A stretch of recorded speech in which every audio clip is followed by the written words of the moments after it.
Hello, so we are 1 week away from our Algebra 1 STAR test. So your test is 1 week from tomorrow.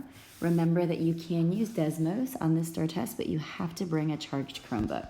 So when you are planning to get everything ready for next week, make sure that a charged Chromebook is part of that plan, because you will be able to use a charged Chromebook on this test.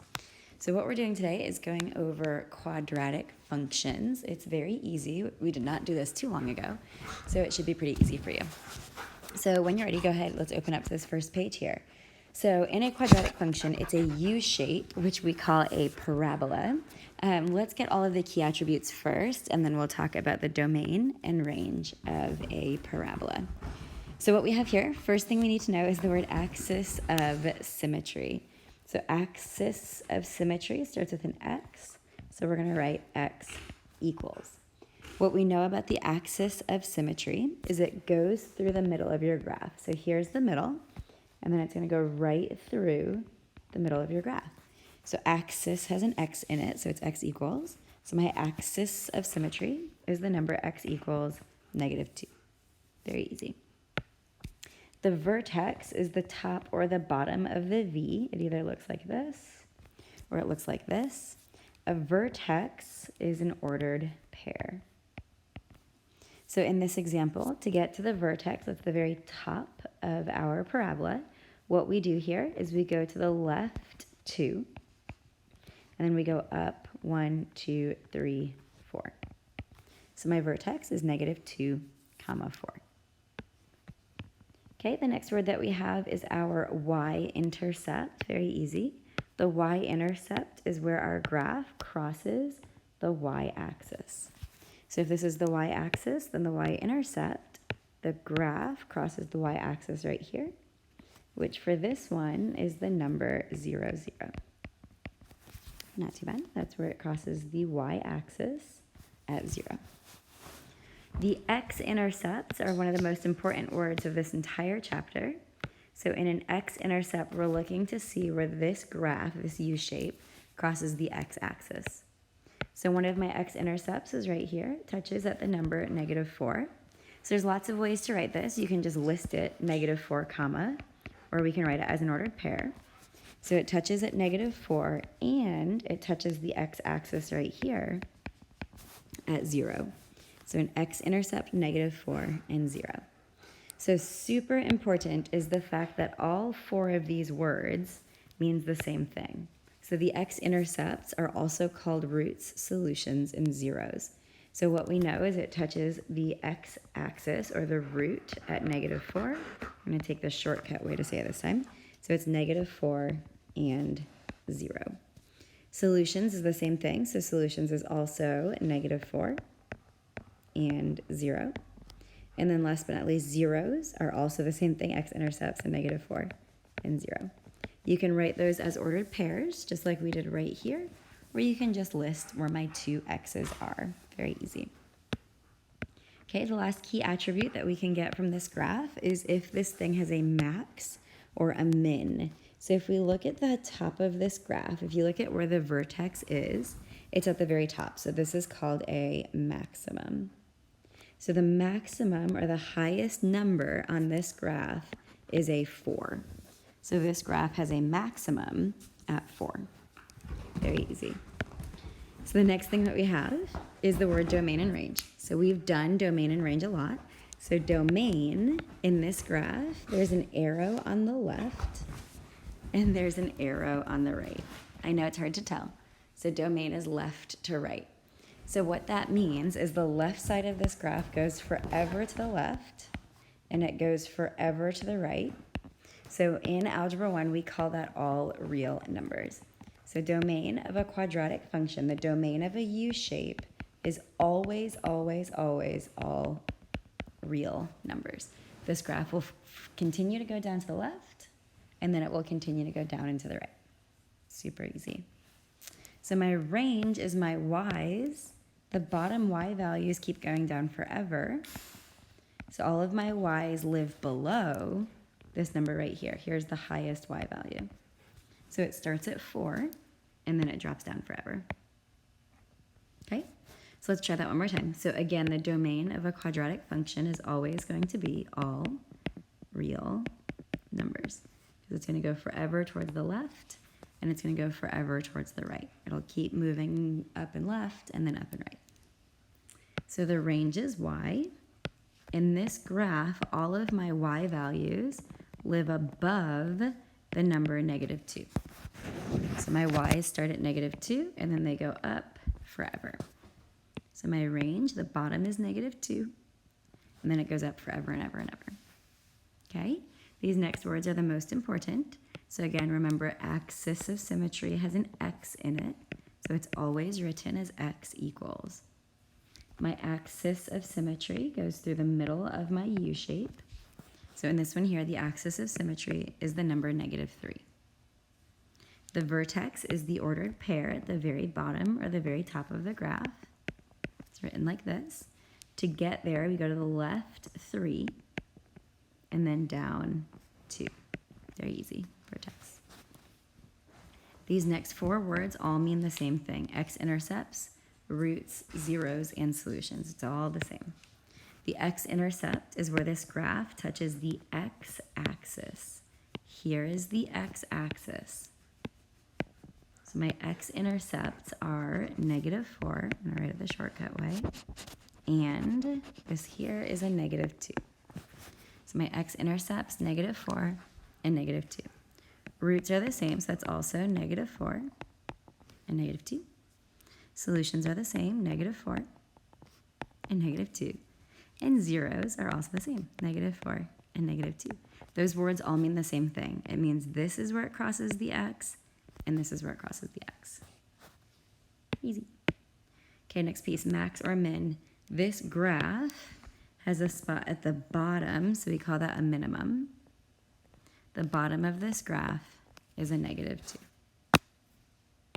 Not too bad. All right, now we're going to try some multiple choice to make this make sense. So in this first one here, it says, what is the vertex of this equation? So there was a formula, -b/2a, that you learned earlier on this year. But now that we're getting close to star time, we can just type it in and see the answer. So I'm going to go to Desmos and type f of x equals x squared.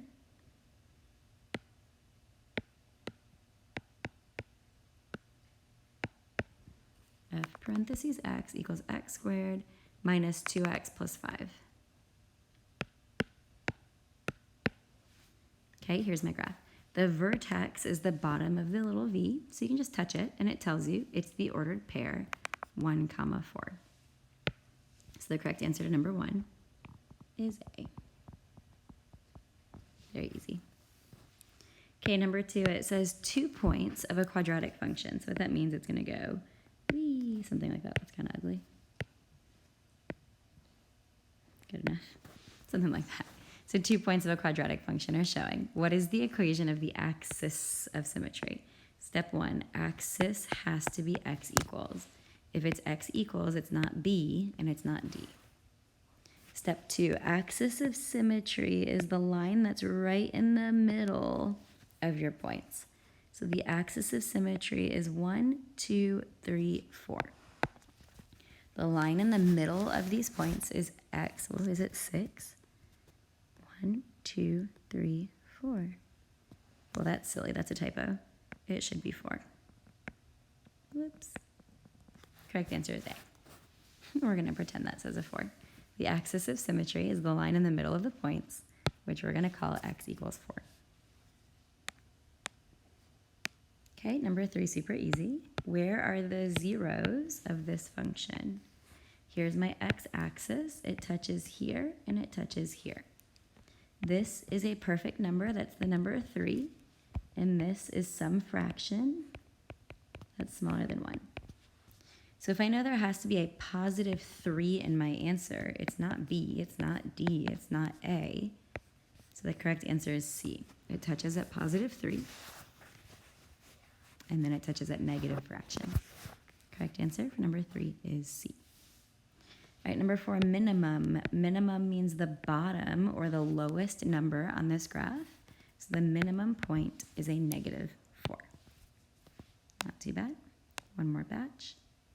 Okay, 5 and 6 are really important. So in these here, you learned back when we did this, the formula for a quadratic function looks like this. The vertex is the h, but you change the sign, and the k, which is the number in the back. So I'm just going to show you the examples here, and then I'll show you how we can use Desmos. So in this first one, the vertex, the number with x is 4, but the x is a liar, so the vertex is actually sitting at -4. The back number is my k, which is fine, that gets to stay. So this vertex for letter A is -4, -1. That's not the same as what this says, so the answer is not A. Letter B, the x is a liar, so it's the opposite of what it says. So the h, or the x value of the vertex, is a +4, and the k is a -1. This looks like this, so it could potentially be B, but I need to know if 0, 7 is on there. Okay, so the other thing that we can do, and we're going to do this a lot on Thursday, is if on your STAR test you ever see an equation that's either y equals or f of x equals, we just plug it into Desmos. Y equals 1/2 x minus 4 squared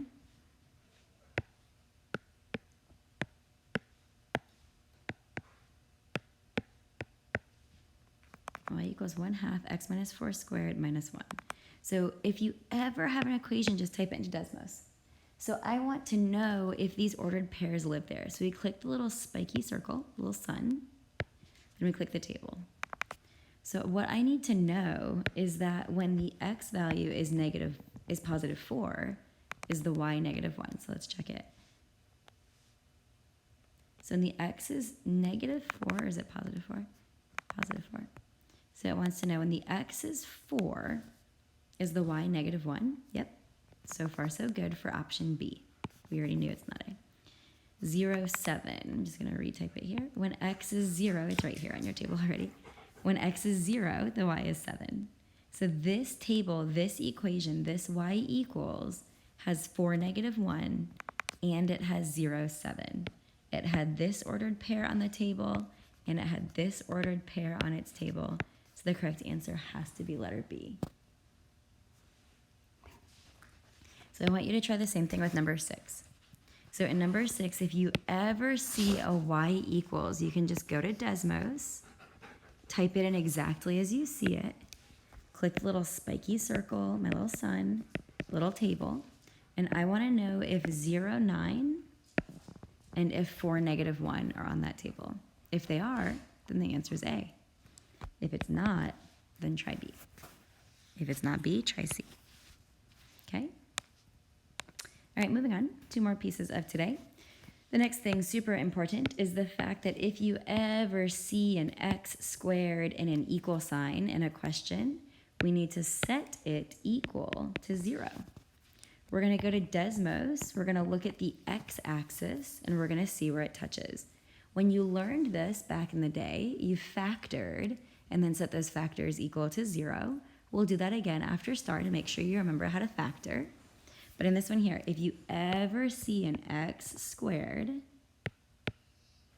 and an equal sign, we need to make sure step 1, does it equal 0?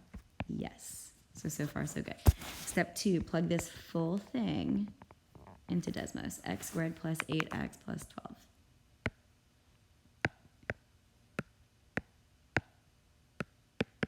That's it. Don't plug in the equals 0. You don't need that. So what I'm looking for is the x's, the x-intercepts. Where does it touch the x-axis? So it touches at -6, 0 and at -2, 0. So my answer is x equals -6 and x equals -2. So if it equals 0, you don't plug that in. You plug it in just the equation, just my trinomial, and figure out what the answers are. So we're going to do the same thing with number 2. So in number 2, there's an x squared and an equal sign. This equals 0, so we're ready for Desmos. When you plug it into Desmos, don't simplify it. Desmos is smart. Plug it in just like this, and then tell me, where does this graph touch the x-axis. Get your two zeros, or your two solutions. Okay, we'll do it again. I see an x squared and an equal sign. Does it equal 0? Yes, it sure does. So therefore, I can plug this into Desmos just like this. Don't plug in the 0 with it. That's not going to help you. Plug it in. See where it crosses the x. It might only cross once. It's okay. It might cross twice. And tell me the two x-intercepts. Where does it cross? Same thing here. I see an x and another x. It equals 0, so we're ready for Desmos. Equals 0, so we're good. Plug this into Desmos. You might get a decimal, which is fine.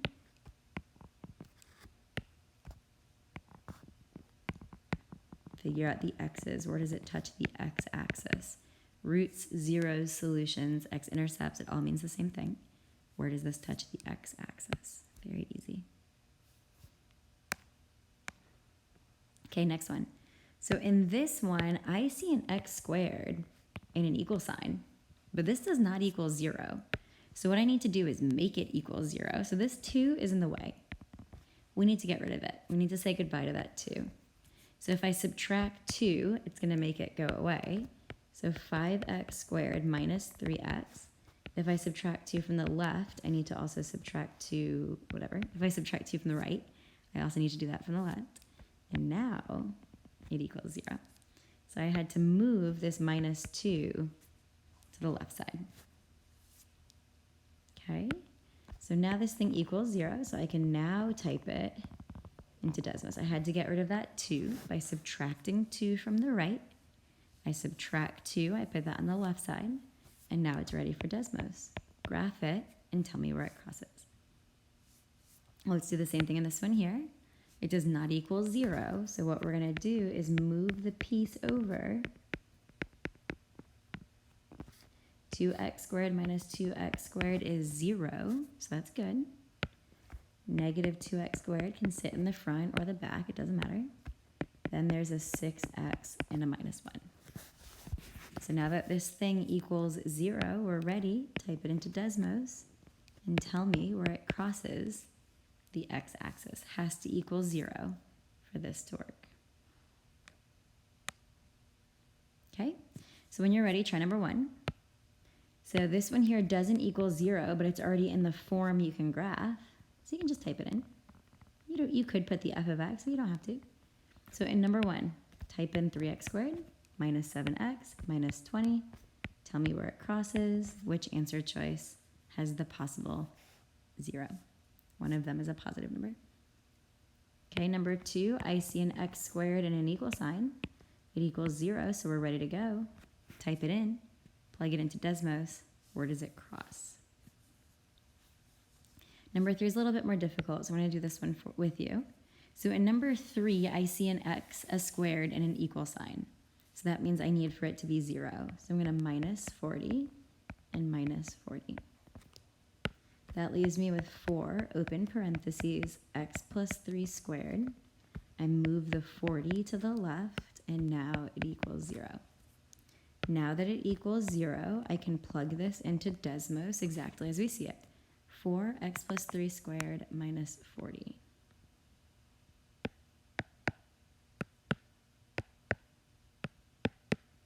Okay, here's my graph. My zeros are the two places where it touches the x-axis. These numbers are super ugly. Negative 6.162. Don't do that. And the other one is 0.162. So by looking at these zeros, I know for sure that the answer is not D, 3 and 7. That's way prettier than what we have from our graph. It's not C, negative 3 and 10 are not what we get there. So let's try A. So what we need to do is type A into Desmos and see if it's the same. So what I'm going to type in, I'm going to start with negative 3 plus the square root of 10 and see what I get. So to type that in, you type negative 3 plus square root 10. Ooh, 0.162, that's a possibility. Now I'm going to do negative 3 minus the square root of 10. That's why it's plus or minus. You just have to type it in separately. Negative 3 minus root 10. Negative 6.162. Is that it? Yeah. So the correct answer is A. So if your answer choices look ugly, just type them into Desmos and see which one matches your decimal. Not too bad. Number 4 looks ugly, but I see the word solution. I know that the solution is the 0. So this touches the graph right here. That's the number negative 3. And it touches right here at positive 1. So what is one of the solutions? It's not this. It's not this. It's not positive 3. The correct answer is that there is a solution at negative 3. Easy. 5, very easy. I see an x squared and an equal sign. I need for it to be a 0, so I need to move this 20. So it's actually 2x squared minus 6x. Move that 20 to the left. Now it equals 0. Now we can type it into Desmos. Has to equal 0. Then you can type in the left side. See which answer is where it touches the x. Number 6, same thing. It doesn't equal 0, so I need to minus 2. So that's 5x squared minus x. Move the 2 to the left by subtracting 2. Now it equals 0. Type it in. You're going to get 2 answers that are decimals. Then you're going to plug in this super ugly thing and see if it matches. Negative 1 plus the square root of 41 over 10. So it's a fraction, so we're going to type it as a fraction. Negative 1, start with the plus, square root of 41 over 10. Is that what it said? Negative 1 plus the square root of 41 over 10. Good. So start with the plus sign. So that's 0.54. So letter A is 0.54. And now we're going to do negative 1 minus root 41 over 10. It's a fraction, so start by pressing the division bar. Negative 1 minus root 41 over 10. Negative 0.74. So when you plug this into Desmos and you're looking at the X-Intercepts or the solutions, see if they are these numbers. If they're not, then it's not A. Change B into a decimal, change C into a decimal, change D into a decimal, and see which decimal matches the one you got from your graph. If that doesn't make sense, just ask your teacher, and we'll make sure that it makes sense to you. All right, next one. What does this say? So it gives me a graph, which doesn't matter. I don't want this graph. What I want is to figure out the answer to this. So in this one here, it doesn't equal 0. I got to move the 7. So this is x squared. This is hard. Minus 4x minus 5. I move the 7 over. And now it equals 0. You could combine like terms and put that negative 5 and that minus 7 together and just write negative 12. Or you could type it in just like this. Desmos is smart. You can plug it in like that and tell me what the answers are. Or you could type in x squared minus 4x minus 12. It's the same thing. You'll get the same answer. Okay, see if it's A, B, C, D. They tried to confuse you with this graph. We don't need that graph. All right, last one. It says solution. What is the other solution? So what I know about a table is that the word 0, the X-intercept, has the 0 in the back. So for it to be an X-intercept, there has to be a number in the X spot and a 0 in the back. So that means that it's not this one, it's not this one, it's not this one, which is the only one with a 0 in the back. 0 in the back. Correct answer is 8, so it has to be A. Not too bad. All right, moving on. Here is our last piece of today. Okay, last piece of today, I'm going to show you how to do it from memory, which many of you will remember from when we did it during the school year. And if you don't remember, then I can just show you how to use Desmos and make it super easy. So the last piece of today, I know today's a lot. We had key attributes. We had solving when you see an x squared and an equal sign. And now we're shifting quadratic functions. So what I need to know is that if there's a number that's hanging out in the very back and it's a positive, this is going to move your graph up. If there's a number hanging out in the very back, like a Y-intercept, that number is in the very back. If it's minus, it's going to move your graph down. Now, if that number is inside, chilling in the parentheses with your x, the x-axis runs left to right.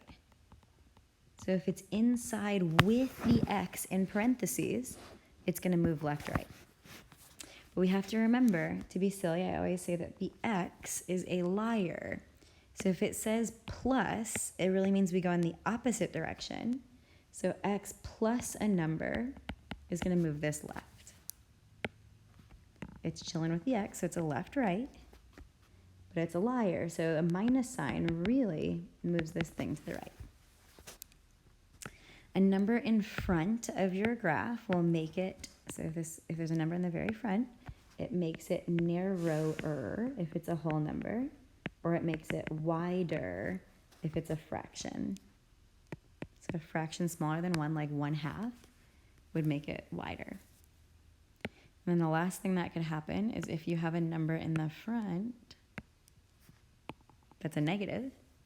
So if there's a negative in the front, what that's going to do is it's going to make it flip or reflect. Not like that, sorry guys. Reflect. So negative, what that means is it was opening up, and now my graph would open down. So it's called reflect. To be even pickier, it reflects over the x-axis. It was opening up, and now it reflects and it opens down. So looking at those 6 rules, our first one here is a number in the back. A number in the back, or a plus sign in the back, just moves it up. So this graph would shift up 4. It would look exactly the same. It just moves up. So now, if you're like, there's no way I'm going to remember that, this is all you have to do. So on the test, it would give you this original equation right here. It would say, we started with the parent function, which is f of x equals x squared. So I'm going to type that in. We're starting with f parentheses x equals x squared. So that's the original starting graph. Now, what it wants you to do is take f of x and add 4 to it. So I type that in. F parentheses x, and we add 4. What happened? It was at 0, 0. Now it's at 0, 4, so it moves up 4 units. Okay, so if you don't remember the rules, you can just type in the equations and look to see what happened to it. Very easy. Okay, next one, we'll do it from the rule. So in this one here, it is inside parentheses, chilling with the x. What I know about an x-axis is the x moves left and right. What I also know is that the x is a liar. So minus 3 is truly moving to the right 3. So if it was here, whee, now it's here. If you don't know that, you could type this in, and then you can type this whole thing in, f parentheses x minus 3. Type in the whole equation and see how it moves. Type in that one, type in the new one, see what happens. Okay, I want you guys to try the rest on your own. So what would happen in this one, and then number 4, and then 5 and 6, 7 and 8. So you can either just type them into Desmos, and you can tell me, did it move left, right, up, down, narrower, wider, or reflect? Okay, so go ahead and try to get through those 8, and then that's everything for quadratic functions. It's a lot, but it's not too difficult. We'll keep practicing as we go through this week.